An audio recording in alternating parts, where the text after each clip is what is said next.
Hey, hi, and welcome to episode 1.2 of A Sunshine State of Mind. And today we're talking with Dr. Danielle Ashley, TCM, about how to understand the COVID-19 and immunity from a TCM, traditional Chinese medical perspective, and how you can support your vitality and immunity, and specifically how those two things are related.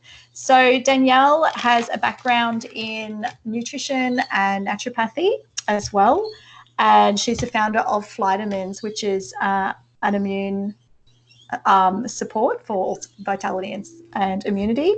And today we're going to cover traditional Chinese medical theories around corona, and Danielle's going to give us some easy foods that we can use in our diet, also lifestyle and supplements to support our vitality and immunity, and explain how that actually works physically. And the reason that I wanted to do this is because it gives you back a lot of power around your own health and ability to resist pathogens, basically, and you don't have to just wait in fear for something. You know, you are a full unit, holistic unit. So then we're going to talk about, interestingly, the emotions that underlie the lung and the digestion, which is grief and worry. And these two things are really important for resisting viruses and the particularly COVID-19, because it attacks the lung. So let's get going with information that's out of Shanghai on Chinese medicine, because treating corona, because they've got some good stuff out of there, haven't they? And quite a good survival and recovery rate as well using Chinese medicine. Yeah, in China, about 85% of people who have been diagnosed with COVID-19 have been receiving Chinese medicine and have had really improved the survival rate for people over there.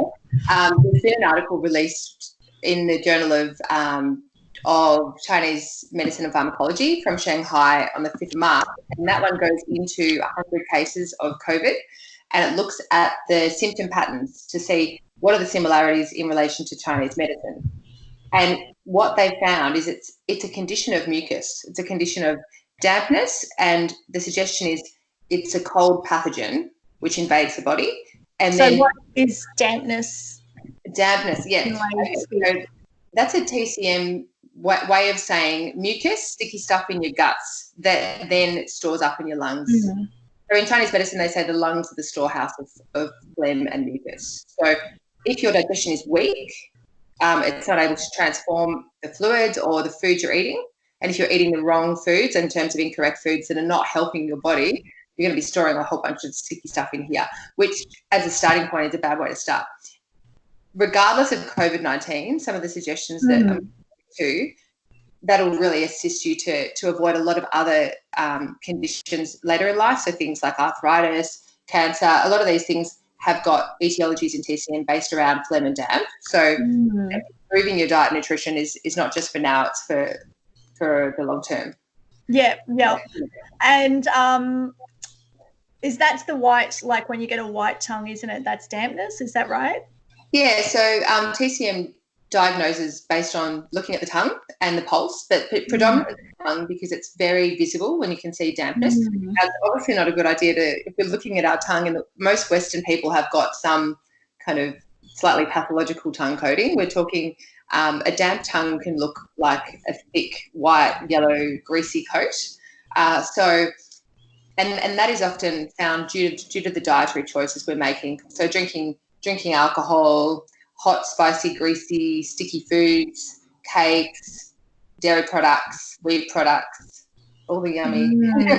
So time to go non-dairy. So we should cut all of these things out of our diet, particularly for now, if we want to support our ability to resist pathogens. Yes, so the foundation of this concept is based around the immunity. So in TCM, we talk about the Wei Qi, but that another word for immunity from TCM perspective. And we know, based on the Western stuff, we've got our microbiota in our gut, and there is a direct correlation between that and our immune system. And so if we're eating wrong, if we're not looking after our digestion, and I can explain what to eat, you're going to be putting yourself in line for potential health problems down the track. So what to cut out? Sugar, dairy, wheat. Yeah, most of the stuff that's been taken off the shelves at the supermarket. Yeah, frozen pizza. Yeah, sticky stuff. Like anything, the way to tell if something's damp is look at the consistency of the food. A banana is damp. Cheese is damp. Soy milk, unfortunately. Dairy milk's damp. It doesn't mean you can't have anything that's damp, but it's to cut it back at least 80%. And what should you bring in to ameliorate that or build yourself up? Yeah, so the foundation of this immunity or this wei qi we talk about is built in the gut. So we talk about having a fluid field, like a healthy fluid digestion. So not pathological, murky, swampy digestion, but having fluid, which will then form the wei qi. So we consider that the layer that sort of protects the body and helps to get rid of external pathogens. So to induce a sweat, you need to have healthy fluid in the digestion, but you also need to have the fire of the kidney yang, we call it. So, but that's just more the general vitality. So things like getting a good night's sleep, meditating, lifestyle, not drinking till 5 a.m, that kind of stuff will be really helpful to look after your resources, because you've got it's like your bank balance. So combine that yang energy of the kidney is what we use to actually push the pathogen out of the body. So have that energy available for you. And what about, like, a lot of people might just be sitting at home and watching Netflix more than usual and not moving physically? Yes. So what can they do? Just get up and put some music on and go and do some dancing, or go for a walk in the bush or something. Just go for a walk around the block. Get moving the energy, moving the chi, but also the mucus stuff, all of that sticky, damp phlegm. It's made worse by inactivity, by sitting down and just not moving enough. You end up with food stagnation, and that can just almost, you can imagine, just build up into this toxic, sticky stuff. Yep. Yeah, by moving, it will help that. So is that, just came to me, anything to do with the lymph? Because that's fluid that, you need to move the lymph around, and the lymph carries out toxins and pathogen, or is that something else? We don't really talk about the lymph, but it's a similar thing. It's still a vital fluid. We talk about those. And I guess one good thing people are suggesting is dry skin brushing. You can use a dry brush and do your lymph brushing to help with detoxification. Every little bit helps. So, just all those things at the moment. And that's movement. I'm thinking of all the yoga classes you can do online and just general workouts and things like that to get everything moving. The key is really, there's two main points. So you've got to boost the chi of the body. So the spleen, we call it the spleen chi, but it's the energy of the digestion. So if you imagine your digestion's like a fire, you want to keep stoking that fire. You don't want to be putting sticky, hard to digest, cold things on the fire. So the TCM perspective is cut out cold foods, cut out food straight from the fridge, cut out ice cream. Sorry. Cut out chocolate. Cut out chocolate. Yeah, because this stuff is not going to help. If you want to generate the best vitality, the best immunity from this gut, you need to have warm cooked foods with enough fluid. You don't want to be dehydrated. That takes away from the immunity. You want to have stews, soups, congees, porridges, stir fries, things that have got fluid in them. You want to cut down on the meat because it's harder to digest. Anything that's harder, you want to have a light diet. Greens. And as well, because we're talking about a damp pathogen or a damp phlegmy kind of pathogen, we want to make sure that we're having things that are going to help to vaporize that phlegm or damp. So nothing too hot, because what happens in the body, even though it's a cold pathogen, is it turns into a hot one in most people because of their body, their environment's already pretty warm from their diet and stuff. So you want to cut out the hot stuff, but start to clean up your diet and include a few more pungent spices and things. So things like coriander seed, mustard seeds, fennel, little things like that. Even cumin, like you can make some nice dals, that kind of stuff's really good. And what about chai mixes? Yeah, it's so hard. Chai's good. It can be a little bit hot if it's got cinnamon. Cinnamon's a really herb in TCM. it's not for everybody, but if you've got a lot of internal cold, it's great for you. Yeah. If you have it with soy milk, that's damp. It's sticky. Yep. So, you know, what are you going to have it with? If you have it with water, that's fine. But having like a herbal tea that's got some pungent spices is good. But not too much garlic or too much onion because it's quite warm. So you want to still keep the heat down, but have some of these more aromatic spices. Yep. So even cardamom is a good one. Yep. Just not overdo it. And I've noticed you've started posting recipes on your Facebook page as well. So go over to Danielle Ashley's page, All Vitamins. I'm posting the recipes. I think it's on the Dr. Danielle Ashley TCM Facebook page. Okay, go there to get some recipes that will support your immunity and make you feel better as well, dry out the dampness. Yeah, it's a delicate balance because you want to dry out that dampness, the pathological damp, but you want to make sure you put a lot of that healthy fluid in so that microbiota has actually got that healthy ability to protect your immune system. Yeah, and you were saying something about the way this virus gets in. So wear a scarf, like it gets in through the neck. Keep yourself warm, and why it's important to stay warm. Yeah, so TCM theory suggests that pathogens often attack through like the nape of the neck around here. So wear a scarf when you go outside, stay warm, practice exercises that can improve the lung qi, improve this wei qi. So the lungs are governing this vitality of your immunity. So you can talking like qigong kind of movements. You can Google medical qigong or qigong for the lung. Practicing these things that sort of can stretch the lung meridian and incorporate breathing. That's right. Yeah. So pranayama, people could maybe Google pranayama classes online and do that breath work.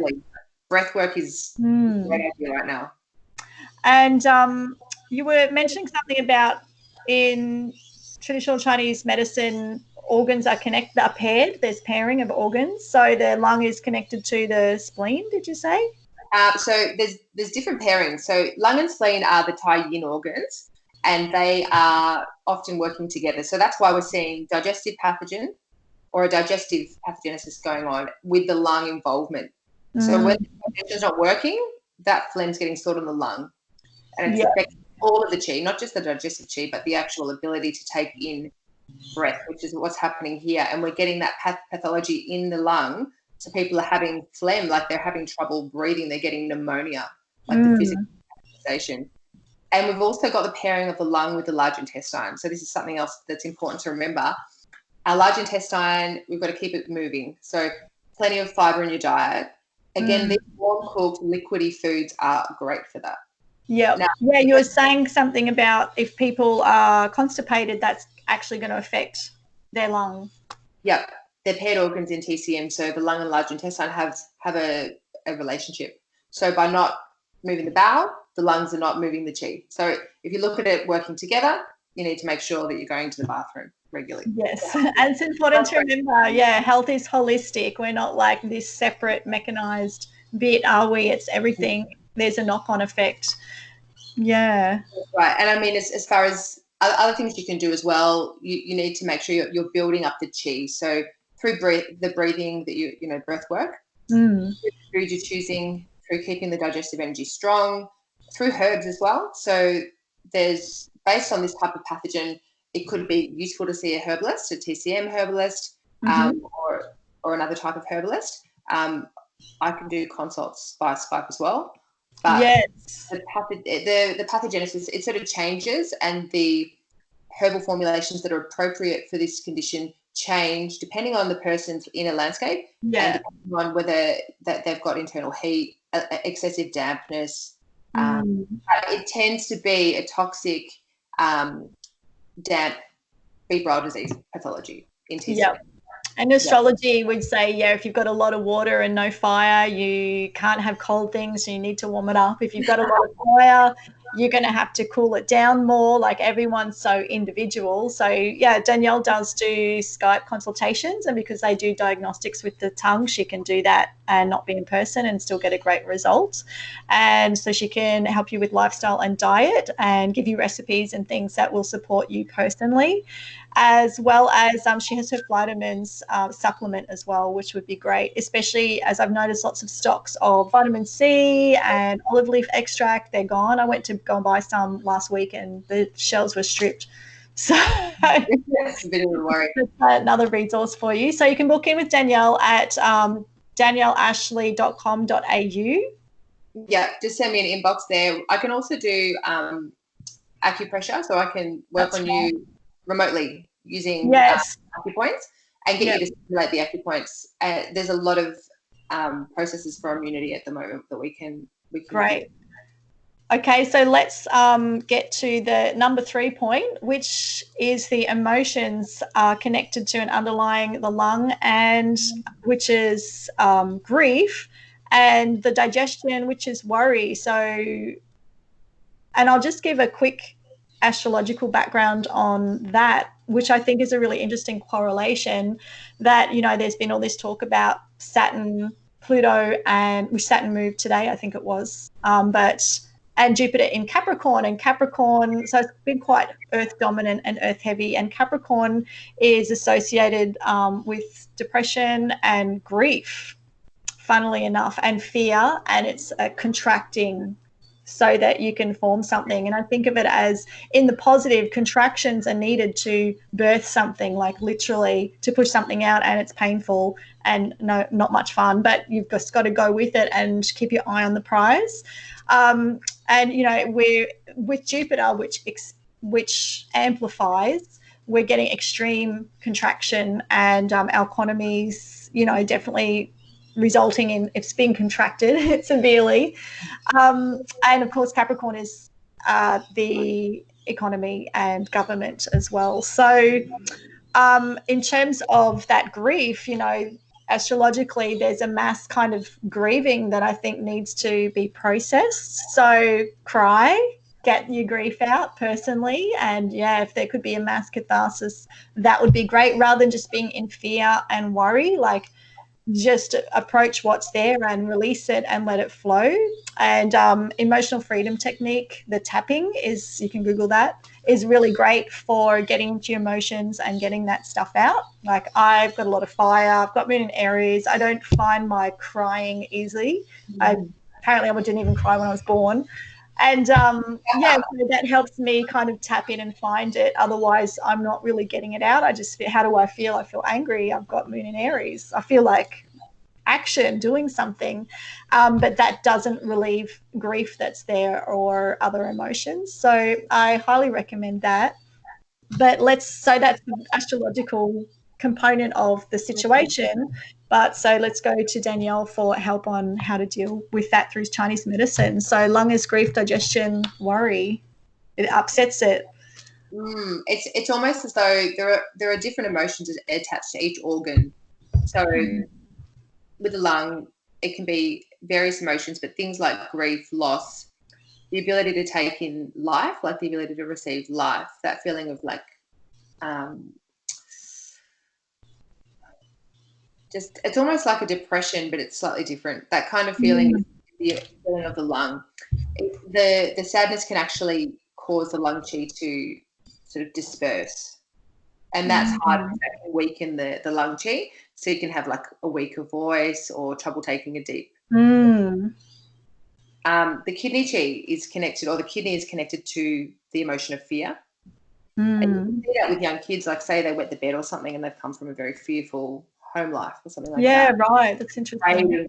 A scary thing in their bedroom, or and then again we've got the emotion of the spleen stomach, which is more about worry and pensiveness and overthinking, when we're sitting there just going around and around and around, which a lot of people are doing, watching their device, watching the news, worrying, and that is taking away from it's weakening the digestive energy, which is nothing we want to do.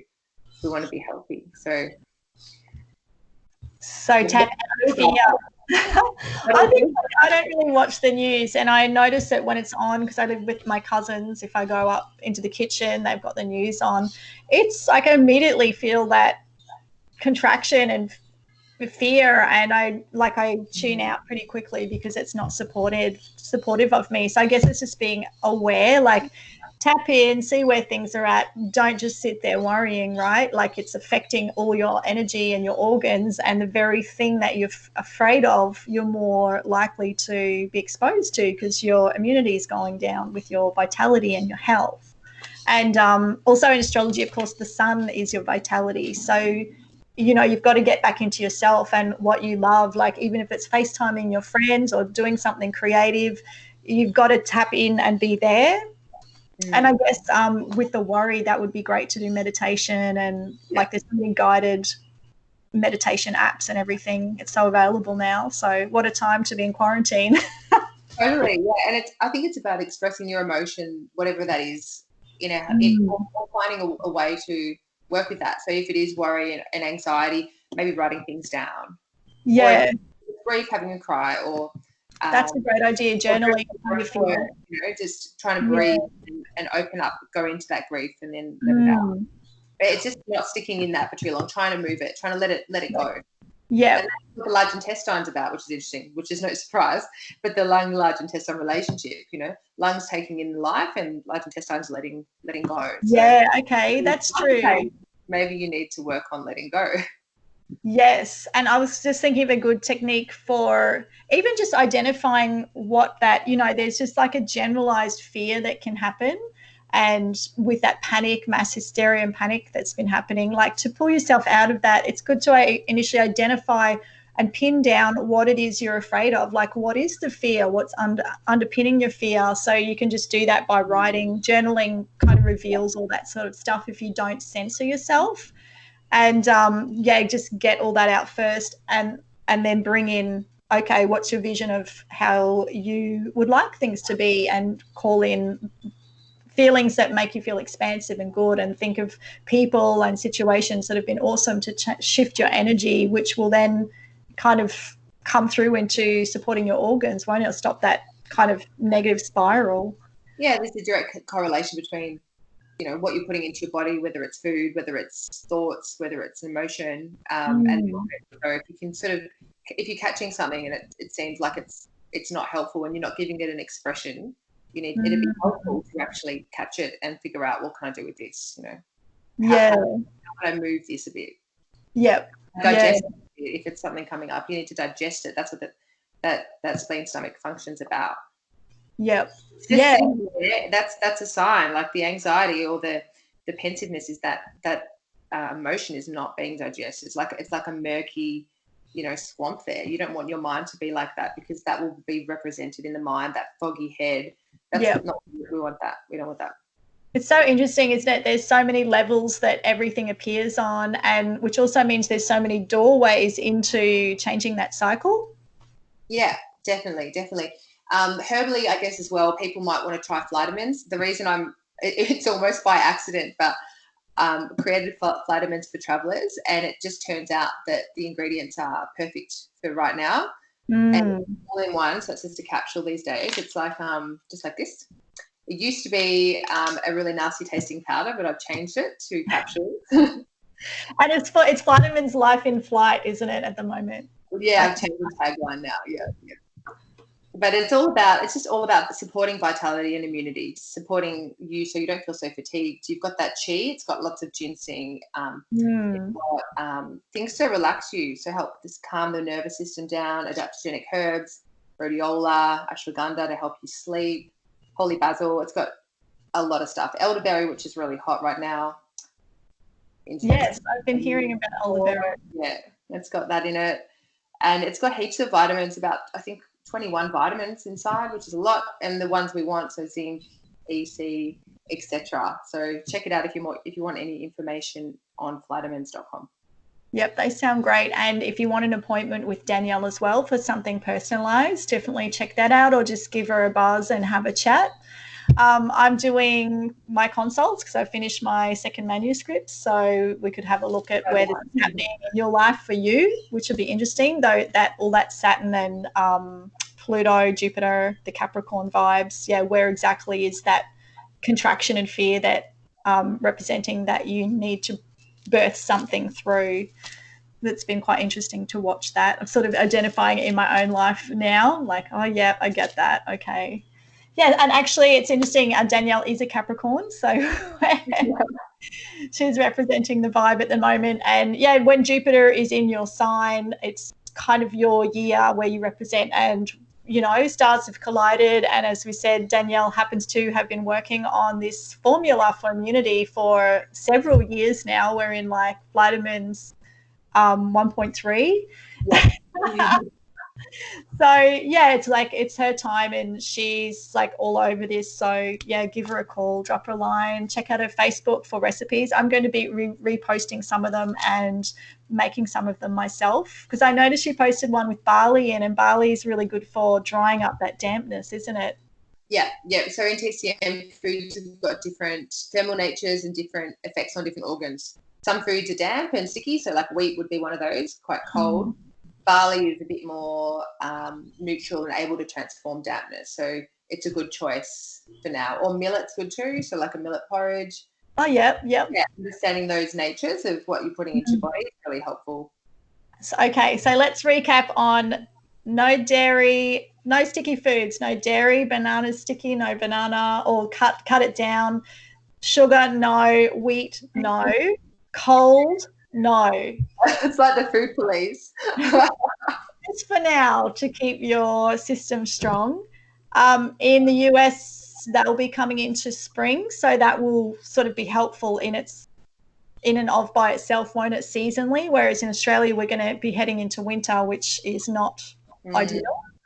It's because this is a cold pathogen, and because in autumn at the moment in Australia, it's really governing the lungs. So it's really right now. So we really need to do everything we can to support the lungs. Yep. Include some of those pungent spices, the warm cooked foods, the soups, the stews, plenty of warm fluids, cups of tea. That's where we want to go. Stay out of the fridge, like nothing straight from the fridge. Yep.